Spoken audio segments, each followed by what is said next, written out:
तुम्हाला माहिती का, मी दरवेळेस रामाचं नाव घेत असतो आणि मला काय माहिती होतं की मला रस्त्याचं राम भेटणार आहे. तर जय वाल्मिक मित्रांनो, मी तुमचा लाडका शंकर आणि तुम्हाला माहितीच आहे की मी माझे सगळे कामं राम भरोसे करत असतो. पण आज मी त्याच रामांना भेटण्यासाठी जातोय बरं का. मग काय, आज होता माझा वीक ऑफ. तर 5 वाजेला उठून मी 6 वाजेला रेडी झालो आणि निघालो मी बस स्टँडकडे जाण्यासाठी बरं का. तुम्हाला माहिती का, 1 घंटा थांबल्यानंतर मला बस तर मिळाली, पण यार सीटच नाही भेटलं मला. हडपसरला उतरल्यानंतर मला एका जणांनी सांगितलं की दादा म्हणे तू डायरेक्ट अर्धा किलोमीटर मागे उतरलाय. म्हटलं यार काय प्रॉब्लेम झाला. म्हटलं हा.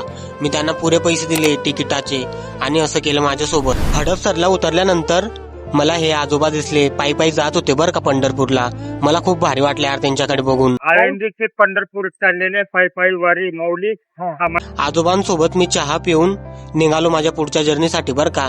कारण की तुम्हाला कोणाला तरी भेटवायचंय मला आज. पार्ट 1 मध्ये तुम्ही ट्रॅव्हलिंग बघितली आणि काही लोकांशी भेटलो, पण यार पार्ट 2 नक्की बघा तुम्ही. तुम्हाला कोणाला तरी भेटवायचंय मला आणि फॉलो करून घ्या मला डेली व्लॉग साठी.